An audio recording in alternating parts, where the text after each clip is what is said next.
now have just one more grid, and that is the qualifying heat for the X30 seniors, and it is grid BD. So BD will now race together for the last X30 senior race of the day, the 22nd and final race of what has been an incredibly intense day here at the Cartódromo Lucas Guerrero in Chiva in downtown Valencia.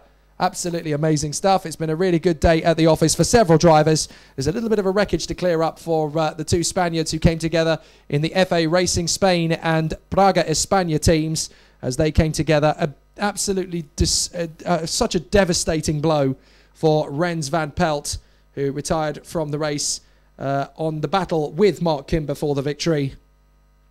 I feel so sorry for Rens van Pelt. Genuinely a good chance of victory there, and the Belgian did such a good job leading up to his kart packing up on the start-finish line, effectively, and the kart coming to a total crawl at the end of the race. What a disaster.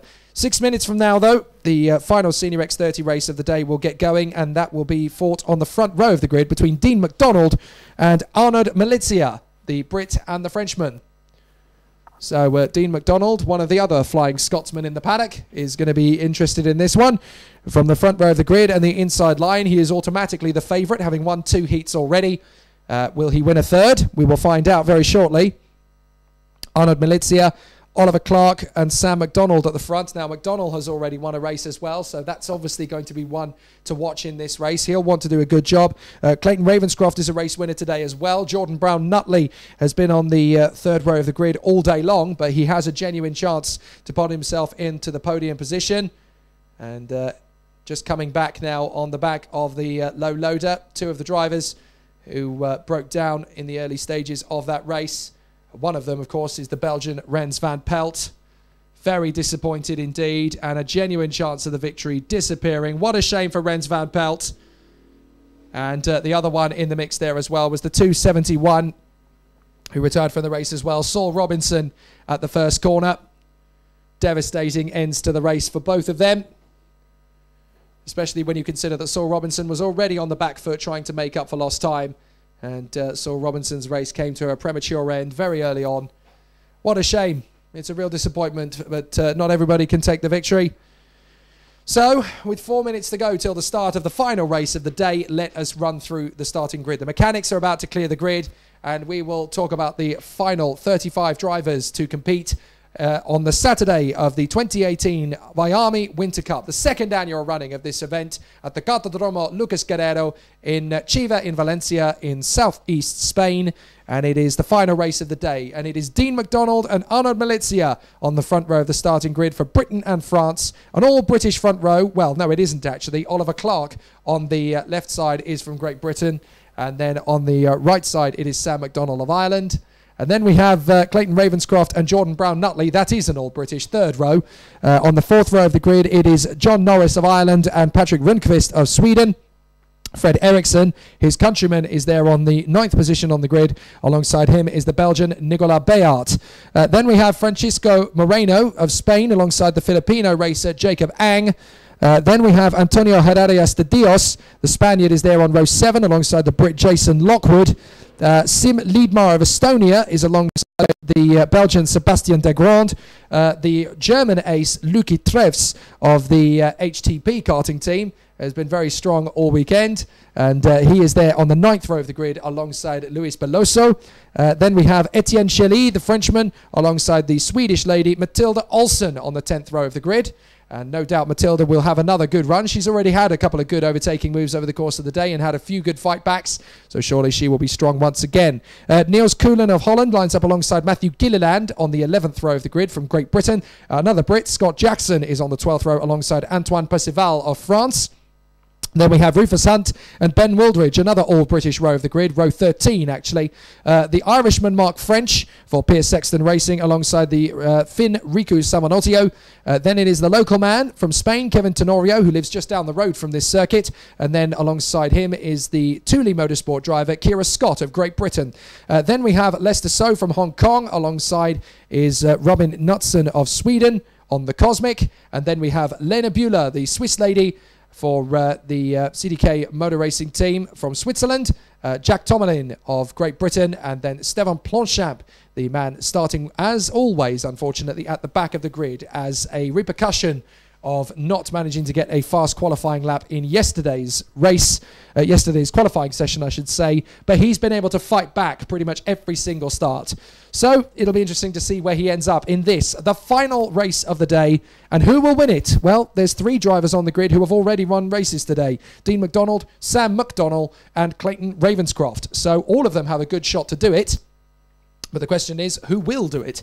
It's going to be very interesting. Arnold Malizia on the front row of the grid. The even side really does need a good start, and that has basically been Jordan Brown-Nutley's undoing all weekend, having to start most of the races from the outside line. So he has obviously been a top contender and very, very fast indeed in yesterday's morning practice. Jordan Brown-Nutley was one of the fastest all weekend in the morning practice on Friday, but he is there on the 3rd row, still with a good chance, still with an opportunity to make progress, and still with the opportunity to move forward. So he will do just that if he gets an opportunity.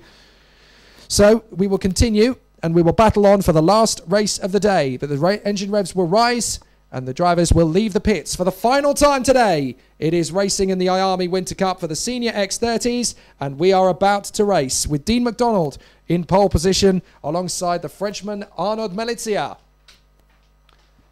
The drivers head out, and it is Dean McDonald's last chance to get another win on the board.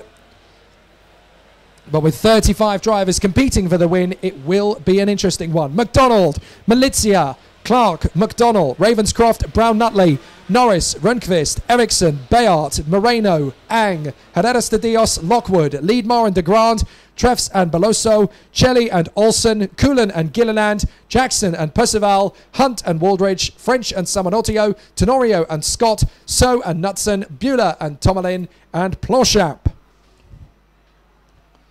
So there you go, the 35 drivers making their way around on the formation lap. This is the last chance saloon for a few of the drivers. They know that this is their last race of the weekend if they don't get this right. So we're going to head into the overnight stages as the teams and mechanics will get a little bit more work into the karts if they go through to tomorrow, but some will be packing home early and will be spectators hoping for a sunbathing session tomorrow. The less of those, the better as far as they're concerned. But the dark clouds coming in overhead, we may see some overnight rain around the circuit, and that could make things very interesting for tomorrow. Hopefully there won't be, but you never know. It's motorsport. The rain comes when you least want it. That tends to be the rule of thumb. Meanwhile, Dean McDonald leading the field around on this rolling lap in front of the Frenchman Arnaud Malizia is going to have a very interesting day at the office tomorrow if he keeps up this sort of pace. Dean McDonald, one of the fastest Senior X30 drivers on the grid, and he's already taken 2 heat wins. This is the best chance he's going to get of a third, starting on the inside line alongside Arnaud Malizia, who has constantly been at the front row of the grid on the outside line today, and he's really going to struggle. So let's see how it all works out. It's going to be really interesting to spice up the action. But here they come, and it will be out of this long flowing right-hander onto the back straight once again. 10 laps on the clock again, please. And this is going to be a difficult one for all of the drivers to get the job done. Dean McDonald has done it twice. Sam McDonnell on the 2nd row has done it once. Clayton Ravenscroft on the 3rd row has done it once as well. But there are 32 other drivers who do not want to leave this circuit today without a win in their pocket. So through they come. McDonald, Malizia, Clark, McDonnell, Ravenscroft, Brown-Nutley, Norris, Rundqvist, Eriksson and Bayart. This will be an interesting one. They get into their grid hatchings, the rolling start. It's going to be a clean one. Yes, it is. Away we go. And once again, the odd side of the grid gets a good start. Arnaud Malizia trying to keep in the top 3. And using the run round the outside. That's a much better start from Arnaud Malizia. He finds himself in 3rd place behind our leader Dean McDonald, and 2nd place Oliver Clark. The rest of the field sweeps through. Are we going to be okay? No, we're not. 2 or 3 karts have gone sideways. At turn 3, it's always the corner where something kicks off on the first lap if it does, but everybody has got through without too much drama. So they're still jostling away for position. For a few drivers, this is the last chance, and they all know it. At the back of the field, it's getting a little bit hectic, but they all seem to have got through. So it's McDonald leading the way, Clark 2nd, Malizia in 3rd, and in 4th position, that looks like Sam McDonnell. So a very good start indeed for Arnaud Malizia, the Frenchman. He was aggressive, he was assertive, and he made sure he stayed in a good position.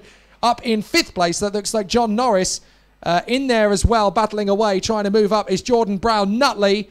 Jordan Brown-Nutley finds himself in 6th position at the end of it, behind John Norris. And then it comes the 2:59 of Clayton Ravenscroft. Then it's Ericsson, Moreno, Herrerias de Dios, Liedmar, Rundqvist, Shelley, Beloso, Trevs, Lockwood, Olsen, Coolan, Woolrich and Ang. So the races continue on around the circuit. On the far side, into the right-left, in the midsection of the circuit, McDonald has Oliver Clark right underneath him. Arno Milizia is there in 3rd position. Oliver Clark really wants to finish his day with a win. He's got a good opportunity to make it happen in this race if he can just keep his composure and psych out Dean McDonald. This is no stranger of a situation to Dean McDonald or Oliver Clark. They have battled each other many times before, so they know each other of old. But on this circuit, it's a little bit of unfamiliar territory, but they know how to psych each other out. Dean McDonald versus Oliver Clark. 3rd position for Arnold Milizia. 4th place is still Sean McDonald. Sam McDonald, sorry. And then 5th position. Still go back. We got a yellow flag. We got a yellow flag. Now that's off at turn 10. So we got a yellow flag at Marshall Post 7. Now who is that has come off the circuit? I believe that is Sebastien Degrand. So Sebastien Degrand, the Belgian, has not come through. He is out of the race, and that means we're going to get a yellow flag in that area potentially. They're trying to move his cart away quickly, but the Belgian, Sebastien Degrand, I'm afraid it looks as though his weekend is over.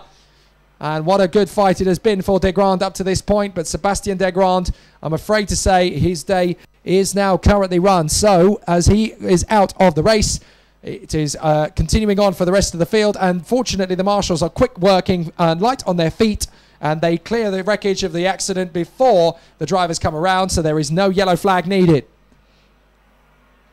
So McDonald still leads Clark. 3rd is Arnaud Milizia of France. Then it is Sam McDonald in 4th place. Norris. John Norris there in 5th position, about to be overtaken by Clayton Ravenscroft on the inside. Ravenscroft makes the move and up into P5. So Ravenscroft gets John Norris. And then in behind Norris, we've also got Jordan Brown-Nutley, hungry to make an overtaking move. Jordan Brown-Nutley, again, on the wrong side of the track to make progress in the early stages. But now it's all settled down. He can start to build bridges and make his way across them. So Jordan Brown-Nutley in P7. Tucked in behind John Norris, looking for an opportunity on the short stretch. He knows he needs to get on with this quickly. There's a couple of battlers in front of them as Ravenscroft has got past both Milizia and Sam McDonald. So Ravenscroft is up at a 3rd position, and that's all the invitation Jordan Brown-Nutley needs in the gaggle to get past John Norris. Thank you, I'll make the move, and he's up in a P6. And we've got another off further down the order. Now I wonder, is that Lena Bueller? I have a feeling that might be Lena Bueller off again. She's not had the best of days in the battle for position, and I wonder if that's Lena Bueller, who's had all sorts of difficulties already, but we'll double check. And oh, it might even be Luis Beloso, actually. My apologies to oh no, it is Lena Bueller. My apologies. Luis Beloso was the one who got caught up in the incident and has fallen away to the back of the grid, but Lena Bueller, I'm afraid, is out at Marshall Post 6 at turn 5. And that is such a shame for Lena Bueller. A very strong day in the offing coming into this one was hoped for, but I'm afraid the Swiss lady will have to continue on her charge another day. So on the back straight, your race leader is starting to really stretch away now. Dean McDonald is getting away from the man in 2nd position, Oliver Clark. Oliver's still there in 2nd place on the Litchfield racing cart, but it's not quite enough to get close enough to the man in front, leading the way, Dean McDonald. 3rd place is Clayton Ravenscroft. 4th is Sam McDonald from Milizia, Brown-Nutley and John Norris. And then we've got this battle for 8th position. And that was Antonio Herrerias de Diaz. Now it is Siim Liedmar moving up into 8th position and closing in on both of them in P10 is, I think it's now Patrick Rundqvist, the Swedish driver, in 10th position. Still good battles all around the circuit, and still an incredible battle to come tomorrow. There's some good overtakes, some good battles, but for a few drivers out there, time is running out, and Clayton Ravenscroft has decided that 3rd position isn't enough. He wants to go for 2nd to close up on Oliver Clark. Dean McDonald, meanwhile, is just stretching out his position in the lead of the race as he comes to the end of lap 6 out of 10. Dean McDonald is looking confident here. Clark has got Ravenscroft breathing down his neck, though, out of the final turn. And Arno Milizia has dropped right out of contention. McDonald is 4th. 5th is Norris, 6th is Brown Nutley, and 7th is Arnold Milizia. So Jordan Brown Nutley trying to get the move on John Norris. Sam McDonald is not far away, actually, in 4th position from the leading 3. And we've still got some good battles elsewhere around the field. But out in front, it is no contest at the moment. Dean McDonald is in the lead and not looking likely to be challenged by Clayton Ravenscroft anytime soon. Although, having said that, Ravenscroft has just set a personal best and the best first sector of the entire race, a 14.7 compared to McDonald on a 14.9. But as soon as McDonald gets the signal from the pit wall that Ravenscroft is coming, he will start to pick up the pace again. He's no slouch. He will just have been controlling the pace at the front with a gap in hand. But once he knows that Ravenscroft is coming, he will open up the taps once again with 3 laps to go. So McDonald needs to keep on the pace. Ravenscroft in 2nd has got clear of Clark. 4th is McDonald. 5th is Norris, 6th is Jordan Brown Nutley, but not for long. Norris just moves across, though, to hold Jordan Brown Nutley's charge. Oh, that was very good work from Norris to hold off Brown Nutley. I thought that was a dead cert, but Norris just moved slightly across to the right before Brown Nutley made the move, and that was enough to stop the move from happening at all. Great racing from John Norris today. He can be really proud of this as Arnold Milizia gets the move on Jordan Brown Nutley as a result of that little loss of momentum from Brown Nutley. And there's a few drivers in the battle zone a little further back as well. Several of them making a move, but not all of them able to continue it on. Now Jordan Brown Nutley swarming all over the back of Arnold Milizia once again. He wants a piece of the Frenchman again. Dean McDonald far enough ahead to be cruising at this point. 2 laps to go. Clayton Ravenscroft is still there, but not close enough. McDonald leads. Ravenscroft is about a second back. Clark in 3rd. McDonald is 4th. Milizia, Brown Nutley, Liedmar, Herreras de Dios and Rundqvist in front of Ericsson in 11th. And then the battle for 12th gets a little bit interesting because we've got Etienne Chili at the front of it. Then it's Lockwood, Olsen, Jackson, Bayard, Waldridge, Moreno, Coolan. This is the cut-off point, don't forget. So Matilda Olsen is having a great race, trying to make a move on the inside there of the Persistence Motorsport driver Jason Lockwood for 13th. Matilda Olsen trying to get on terms here and trying to shake off at the same time Scott Jackson and Nicolas Bayard. So Matilda Olsen doing a good job here, but they're trying all of them to close up on the Frenchman Etienne Chili in 12th place. All it takes is one little hiccup further up the road and they've got a little bit more to fight for. So they'll have to keep an eye on that as well. But Matilda Olsen getting very hungry behind Jason Lockwood for 13th. Then it is Scott Jackson, as we said, Nicolas Bayard, Ben Waldridge, Francisco Moreno, Niels Coolan, Lucky Trefts and Jacob Ang. They're all in there. So they've all got a chance. But we go into the final lap. And for Dean McDonald, it can't come sooner. He's having a great run. And up the inside of Jordan Brown Nutley again goes Arnold Milizia behind this lot. Meanwhile, Matilda Olsen's trying again on Jason Lockwood round the outside. Not going to happen, but Matilda Olsen getting very hungry out there. So we'll keep an eye on that battle throughout the rest of it as Olsen makes the move on the inside of Lockwood and they bang wheels. Lockwood overshoots. Lockwood tries to get back on alongside Matilda Olsen and he ends up behind. Oh, dear, that's a little bit feisty. But out in front, Dean McDonald is going to win this at a canter from Clayton Ravenscroft, who's within a second now. But it doesn't matter. Dean McDonald is still going to be the first one across the line. The Scotsman has done a great job today. A first win, a second win, and now he's going to make it a hat-trick. Dean McDonald out of the final turn, and McDonald wins the last race of the day. Ravenscroft in second from Oliver Clark, and Sam McDonald there in 4th place. John Norris ahead of Jordan Brown Nutley and Arnold Milizia. Sim Liedmar just beats Fred Ericsson and Patrick Rundqvist. Across the line is Antonio Herreras de Dios. And then we had Etienne Chili, Scott Jackson, Matilda Olsen, and a whole swarm of them, led by Ben Waldridge, Niels Coolan, Jason Lockwood, Nicolas Bayard, Jacob Ang, and Francisco Moreno. Stephen Plonchap in that lot as well in 21st position. Lucky Trevs, Matthew Gilliland, Robin Knutson, Kevin Tenorio, Jack Tomalin, Antoine Percival, Lester So, Rico Salmonortio, Luis Peloso, Mark French, Rufus Hunt, and Kira Scott, with only 2 retirements in the end, those of Lena Bueller and Sebastian Brand. But it's a victory once again for the Scotsman, Dean McDonald, and a fantastic day at the office for him and the Strawberry Racing team all in all, with victories too for Mark Kimber in the Senior X30 as well. So that really sets things up for an amazing day at the office tomorrow. The IAME Winter Cup has had a few decent chapters written in it, 22 in all today. There will be plenty more to write tomorrow. So for those watching via the Telemundi Media live stream on YouTube and via the IAMEEuroseries.com website and who've been listening today via Downforce UK as well. We all hope you've really enjoyed the coverage. There'll be more of the same tomorrow when we decide and crown our second IAME Winter Cup champions. It's been an amazing day here at Valencia, I think you'll agree, and we're looking forward to doing it all again tomorrow. On behalf of the entire RGMMC team and everybody at Telemundi Media from the Cartodromo de Lucas Guerrero here in Chiva in Valencia, and on behalf of myself, Jake Sanson, and all of the safety crew around the circuit, all the teams and drivers as well, thanks for watching, thanks for being here, and we'll do it all again tomorrow, same time, same place.